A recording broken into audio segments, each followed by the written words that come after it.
Ang tanging mensahe na maibibigay ng palasyo, ang kinikilala na acting Senate President ay si Senator Sherwin Gatchalian. Kasi parang nalilito na ang ating taong bayan. So sa pananaw ng palasyo, sino ang dapat sundin? Ang Gatchalian wing o ang Cayetano wing? Kasasabi ko lang, ang kinikilala ng palasyo ay ang liderato ni acting Senate President Sherwin Gatchalian. So hindi na po kinikilala ang Cayetano wing ng palasyo. Kailangan pa bang i-memorize yan?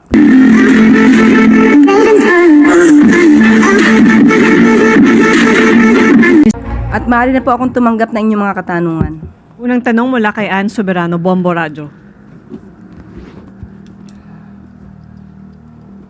Yusek, good morning. Kahapon po, nag-adjourn na po ang first regular session ng 20th Congress at kabilang po sa mga naging accomplishment ay yung pagpasa po ng anti-political dynasty bill. Nabanggit po kasi ng palasyo na nais ng Pangulo ang best version ng anti-political dynasty bill.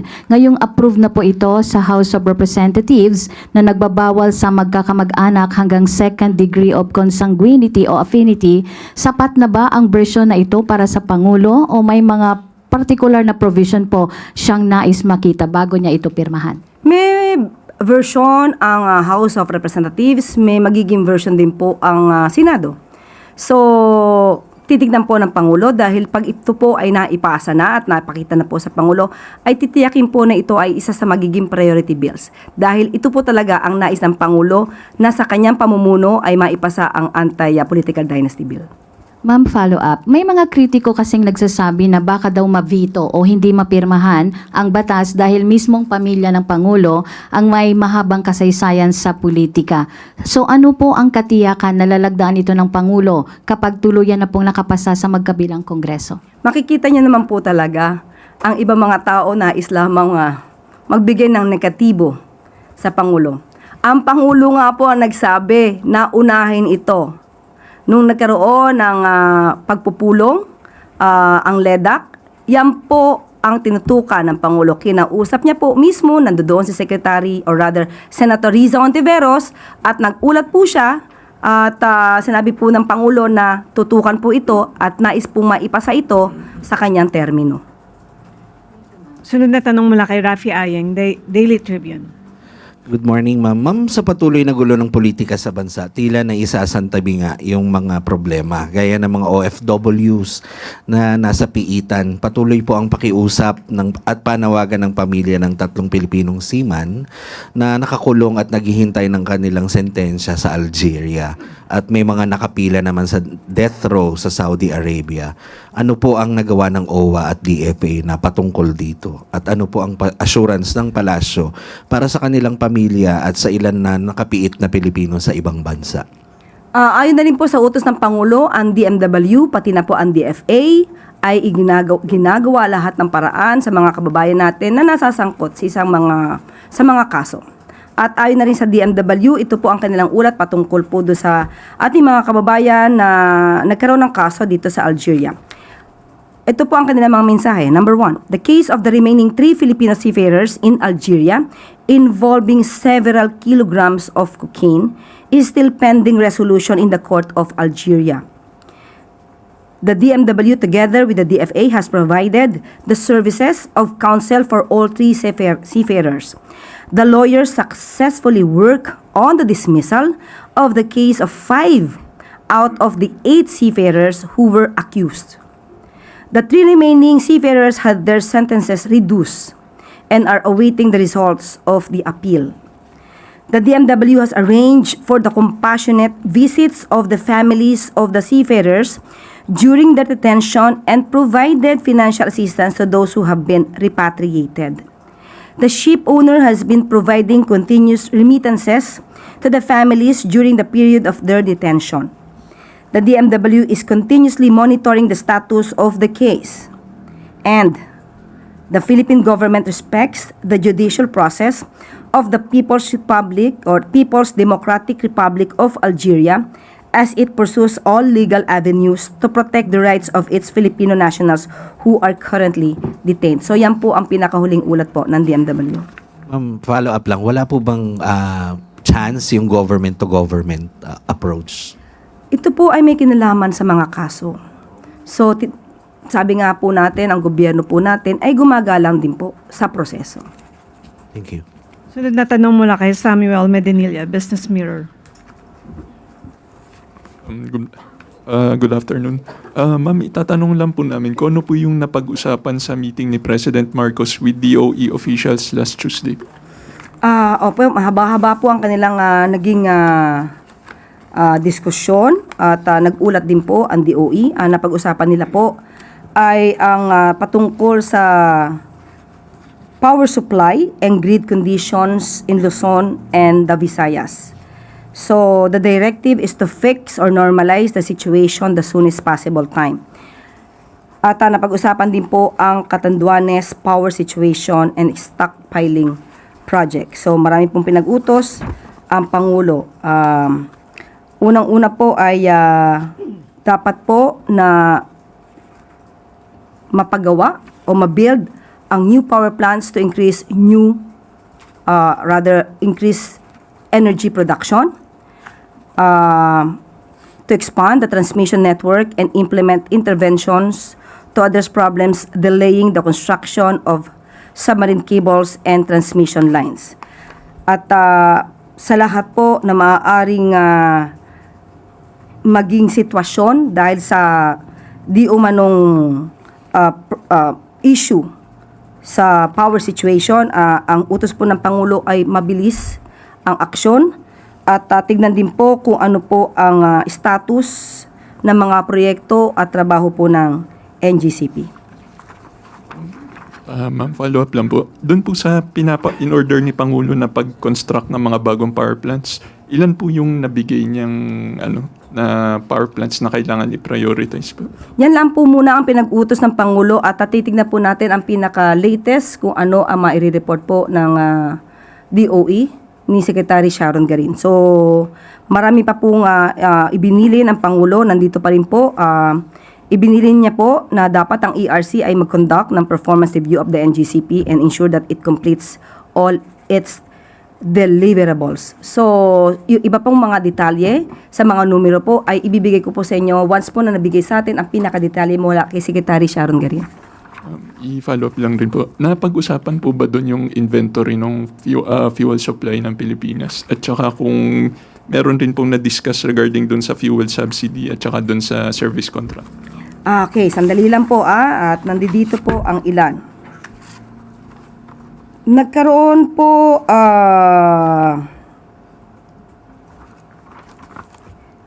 meron po napag-usapan tungkol sa improving the transmission system, accelerating the development of renewable energy at titignan ko lamang po rito yung sinasabi niyong supply ng fuel at meron po.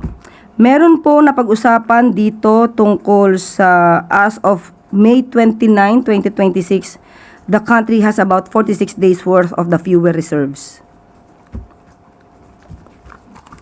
Sunod na tanong mula kay Ivy Reyes, Bilyonaryo. Hi, Yusek. Good afternoon. Malacanang issued a recognition of the new Senate leadership less than an hour after Senator Win Gatchalian was elected acting SP. Why did Malacanang see the need to recognize and welcome the new majority and the acting SP now? Yun po ang nakikita na nararapat. Ito ang nakikita para maipakita rin sa taong bayan na kung may naganap na tamang proseso ay dapat lamang pong kilalanin. And what does Malacanang have to say to reports of Senator Chis Escudero being seen inside Malacanang Palace before appearing with the new majority? Wala po tayong impormasyon patungkol po dyan. Yusek, as a lawyer speaking for the palace, please enlighten us on this. Was yesterday's Senate election legal? Because some legal luminaries are invoking the Avelino versus Cuenco of 1994 case. 1949. 1949, sorry. Yes. Matatandaan po natin kahit naman po na nagkaroon ng isang session sa pamumuno po ni dating Senate President Franklin Drilon. Ginawa rin po nila ito. That's 2015. Kumbaga ay ang kasong Avelino versus Cuenco rin ang kanilang sinunod. Doon sa kaso ng 2015, sinasabi po na 4 ang nasa abroad at 2 or 3, tatlo po ang sinasabing nakadetain. So, ang ginawa nilang recognized base number ay 17. So, dito lumalabas na since nakadetain si Senator Jinggoy Estrada, definitely masasabi natin na he is beyond coercive reach. Dahil hindi mo naman to pwede mapatawag bigla-bigla nang hindi ka pa magbo-motion sa court kung saan siya nakadetain. Or rather, magre-request ka sa court para siya ay mabigyan ng chance na makalabas. At ito naman si Senator Bato ay hanggang ngayon ay hindi natin alam kung nasaan. So definitely, he is beyond coercive reach. Kahit tanong mo siguro ang kanyang pamilya ay hindi nila masasabi. Kahit puntahan pa ng Sergeant at Arms si Senator Bato sa kanyang bahay ay hindi mo rin ito mapapatawag. So with that, lumalabas na 22 ang recognized base number. So nagkaroon ng 12 at ayon na rin sa Avellino versus sa Cuenco, ang 12 kapag ka po dahil sa Avellino versus Cuenco lumalabas na ang recognized base number ay 23 dahil isa ang nasa abroad. At ni-recognize po ng korte, mismo ng Supreme Court, na ang 12 ay makukonsider na majority in relation to the declaration of a quorum. So, with the same scenario, 22 ang lumalabas na recognized base number, 12 ay masasabi nating majority para mag-form ng isang quorum. Sunod na tanong mula kay Maricel Halili, TV5. Good afternoon, Yusek. Senator Alan Peter Cayetano claims that President Marcos has been misinformed with regards to the issue on legislation. He was referring to the statement of the President yesterday, yung sinabi niya on bills with regards to responding to the oil crisis. Senator Cayetano said sila ang hindi nagtuloy. And then there was one more conversation where sinabi nila hindi pa handa yung mga bills na ilalabas nila. So what really happened there? Ang ibinigay sa ating impormasyon as early as May 6 or 7, yung Senate at ang House of Representatives or House Leadership, sinabi nila at nag-agree sila na i-move yung calendar to a later date para ma-prepare nila ang kanilang mga legislative priorities. So at the time, May 6 or 7 ay hindi pa po, wala pang nagiging eleksyon na naganap noong May 11 para magkaroon ng panibagong Senate President. So, hinihintay lamang po din ng Pangulo ang mga legislative priorities na kanilang mapag-uusapan sana sa LEDAC. And of course, there are also concerns from the camp of Senator Cayetano na baka nagkaroon daw ng conspiracy among administration and minority bloc senators to remove him as the Senate President kasi ayaw daw matuloy yung Blue Ribbon Committee hearing na nangyayari po ngayon. Is there a truth to that, ma'am? Kasasabi pa lang ni Maricel, baka. So, pag sinabi natin baka, wala itong pinanghuhugutan. Mahirap po kasi na lahat na madidinig natin ngayon ay puro intriga, walang basihan. Dapat maging responsable lahat tayo sa pagbibigay ng impormasyon sa ating mga kababayan. Kasi mas lalo itong nagpapagulo, lalo itong nagpapaingay, at alam naman natin ang mga political tensions nakakaapekto hindi lamang sa isang tao, sa dalawang tao, kundi buong bansa, pati ekonomiya apektado. Dahil hindi nagiging maganda ang reputasyon ng Pilipinas sa ibang bansa o sa buong mundo dahil sa nakikitang ingay na ito. So, huwag tayong magpadalos-dalos, maging mapanuri mismo tayong lahat. Hindi lahat ng nangyayari or rather hindi lahat ng sinasabi ng isang political servant or public servant ay totoo na. So, dapat mayroong pinangahawakang resibo at ebidensya. Sunod na tanong mula kay Katrina Domingo, ABS-CBN. Nag-request po yung Gatchalian-led bloc sa Senado ng isang special session from the President. How soon does the President intend to call that special session? Ano-ano po yung mga priority sana na gustong maisama ng Pangulo sa pag-uusapan? Well, anyway, ganito yan, no? Sabi nila, sila ang magre-request for a special session. So, as soon as the new leadership will send the official request for special session addressed to the President, then the President will act immediately on that.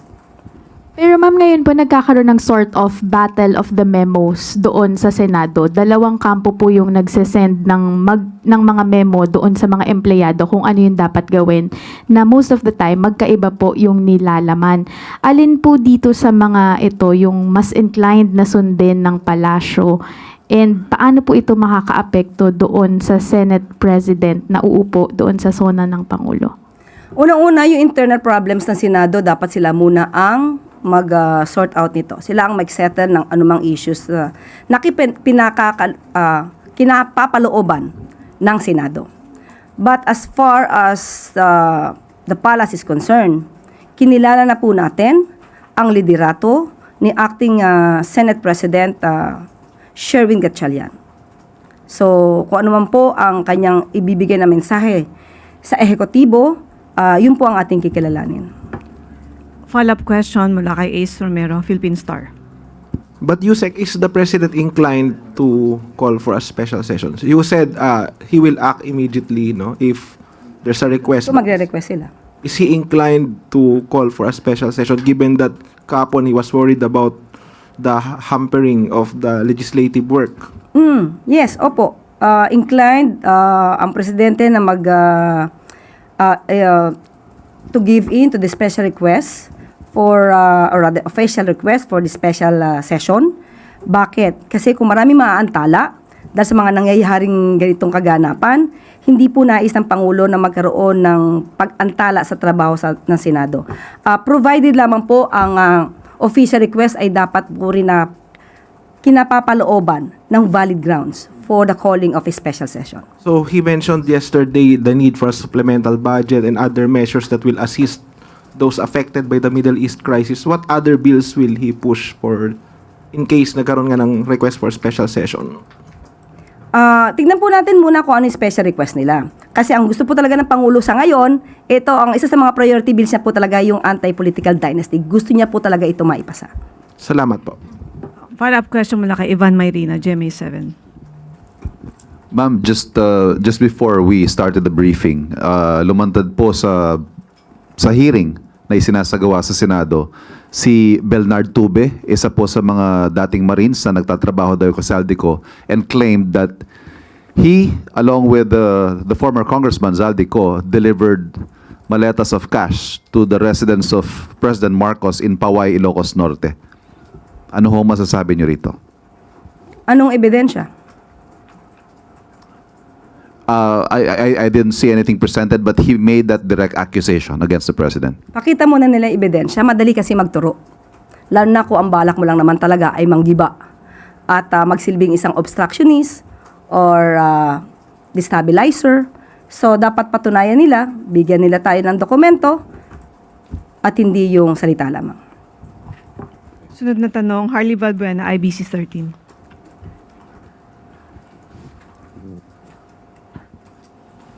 Ayusek, less than 2 months nga po from now, the President will deliver his 5th State of the Nation address, but the situation at the Senate shows or hindi pa rin po nakikitaan ng signs ng complete resolve. So kung magpapatuloy po ang disarray o disunity sa Senado hanggang sa araw ng SONA, makaka-apekto po kaya ito sa messaging ng SONA ng Pangulo, especially po ang programs or soon-to-be achievements ng Pangulo ay nangangailangan po ng legislative intervention.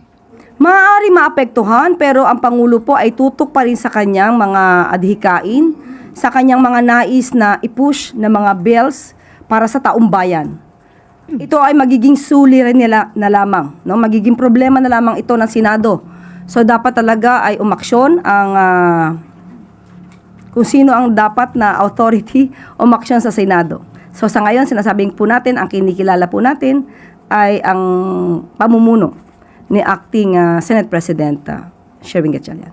Yusek follow-up, kanina po ay nagkatulakan si Senator Robin Padilla at si Secretary John Vic Remulla sa Senado. And alam po natin, nung pong tayo na nandun si Bato ay nagkaroon po ng putukan. So kung mananatili po yung ganitong sitwasyon sa Senado, hanggang sa mismong araw ng SONA, may risk po na mangyari ulit yung mga ganito. So, matotolerate po kaya ito ng Pangulo? Hindi. So ano po kaya ang message na sa Senate sa mga nangyayari pong ganito? Umayos kayo. Sunod na tanong mula kay Tina Maralit na Manila Times.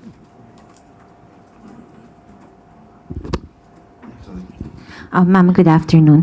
Ma'am, how confident is the President that the Senate will no longer be in disarray following the leadership change, given that senators from the quote-unquote old majority refuse to recognize the constitutionality of the process and they refuse to yield? Mahirap magsalita sa ngayon, mahirap magbigay ng anumang pronouncement kung papaano sila titigil. Ang tanging mensahe na maibibigay ng palasyo, ang kinikilala na Acting Senate President ay si Senator Sherwin Gatchalian. Ma'am, on slightly off-topic follow-up, kanina po nabanggit ninyo na hindi nagiging maganda ang reputasyon ng Pilipinas sa labas ng bansa. Sa tingin po ba ng palasyo, nakaapekto ito in the failed bid of the Philippines to secure a non-permanent seat in the UN Security Council, given that no less than the President campaigned for this? Yes, lahat ng political noise, lahat ng political tensions, nakakaapekto ito. At ito ang nakikita ng buong bayan at buong mundo sa impression dito sa Pilipinas. So, nagiging negatibo dahil sa mga ingay na ito, na karamihan naman ay mga obstructionist katulad ng pag-describe ng Pangulo sa huling kapihan with the media. Salamat po. Sunod na tanong mula kay Hannah Sancho, SMNI.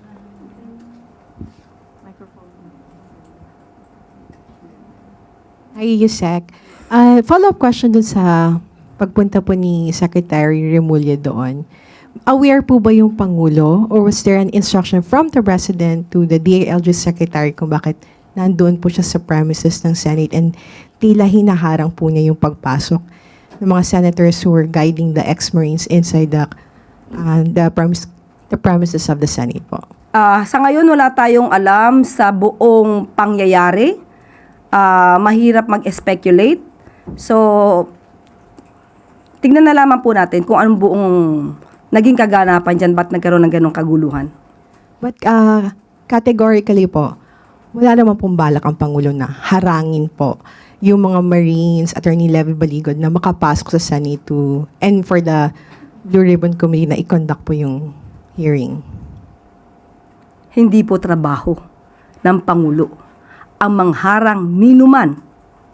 So, wag magbigay ng ganyang klaseng impresyon. Sunod na tanong mula kay Ivy Reyes, Billionaire News.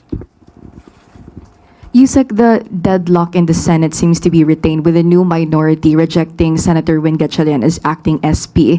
And since the President mentioned yesterday that he's exploring all legal options, ano po yung nakikitang options ng Pangulo to remedy this situation in the Senate? Binanggit mo minority.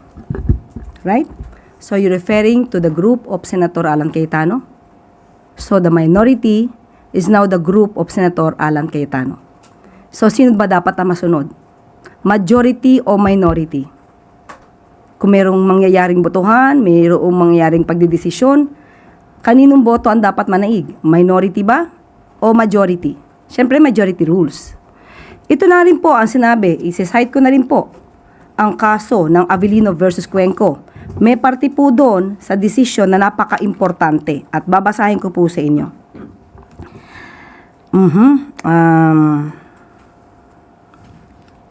And I quote, "It would be most injudicious to declare the latter," referring to Avellino with 11 votes, "as the rightful president of the Senate, that office being essentially one that depends exclusively upon the will of the majority of the senators. the rule of the Senate about tenure of the president of that body being amenable at any time by that majority. So I'm just citing the ruling based on Avellino versus Cuenco. So mas papanigan ang botohan ng kinapapalooban ng majority kaysa sa minority. Bakit mo nga naman kikilalanin ang isang Senate President na hindi na sinusuportahan ng majority? Yun lamang po. Okay, follow-up question mula kay Rafi Ayeng, Daily Tribune. So ma'am, kasi parang nalilito na ang ating taong bayan. So sa pananaw ng palasyo, sino ang dapat sundin? Ang Gatchalian wing o ang Cayetano wing? Kasasabi ko lang, ang kinikilala ng palasyo ay ang liderato ni Acting Senate President Sherwin Gatchalian. So does that mean At ito'y base sa Avellino versus Cuenco case. At ito rin ang ginawa sa panahon ni Senator Franklin Drilon noong 2015.